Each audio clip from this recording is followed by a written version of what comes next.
So let's check in with Darren Peck right now.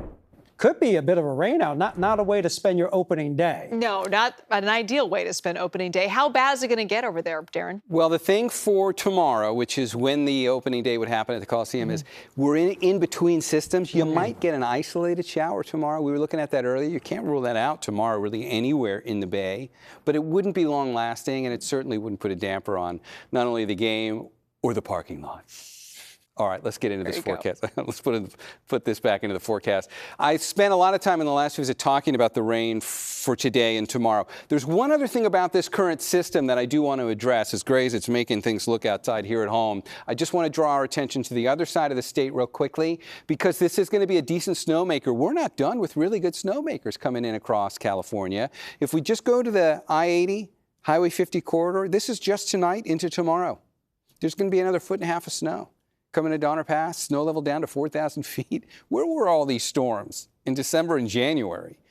Dropping snow down to 4,000 feet. It's really nice to see. But there is a winter storm warning up here. So any travel up there from now until tomorrow morning is going to be rough. And this is the most important part. This is just the first one. There's another one coming in for the weekend that's going to make travel more difficult in the Sierra. So let's start looking at that one now. We'll go to the wide view, and when we kind of take in the big picture, we can see our current system right here. This is the one we've been looking at so far in the newscast, but look at this one. Sneaks in behind it and almost like undercover. And by the time we get to Friday, now we've got a somewhat more impressive system sitting right off the coast. And if we look at this one, it kind of cuts itself off from the jet stream and just wobbles right off the coast of California. There's a lot about this system to look at, which makes it interesting and somewhat complicated. So we're just going to simplify things in this visit. Let's talk about the most likely time frame for rain first. So if we bring it back, now we're looking at 9 a.m. So the system hasn't arrived yet. This is likely a late morning, early afternoon arrival for some of that widespread rain. We're not going to bracket it too specifically just yet, only to say like middle of the day on Friday is when this system will likely provide some of the more widespread, steadier rain that it has to offer. So when we look at the totals for this, the bulk of it's coming in the middle of the day Friday. But look out here, the center of this system is going to be around for a little while. It's going to start drifting south, and the closer we get to the center of that on Saturday, the greater the possibility is for an isolated occasional thunderstorm to get pulled into the bay. Notice how messy this is, and that pretty much takes us through Saturday.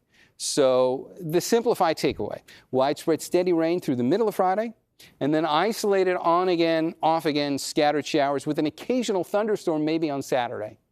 And when you add it all up, rainfall totals bring us up to about 1/2 inch of rain. But look, these are bigger rainfall totals to the south. This storm really wants to do the bulk of its work in Southern California. They will get much heavier rain out of that one than we will. And yeah, it's going to be another good snowmaker. Now we're just looking at that second system.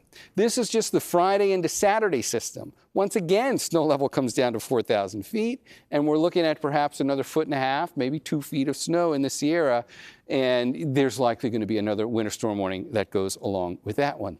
And that's much more important. Now we're talking about the weekend, and we're talking about Easter weekend, and we're talking about people who are going to want to travel and who maybe aren't thinking this time of year. You can still have another significant storm come through. I know many people are aware that's a possibility, but I think so many people have already kind of maybe turned the corner on that. That one could be a mess in the Sierra. So early heads up on that one. All right, let's go to the 7-day forecast. So we already know the story on this next system, Friday and Saturday. Now, if you look past it, we're going to get a break.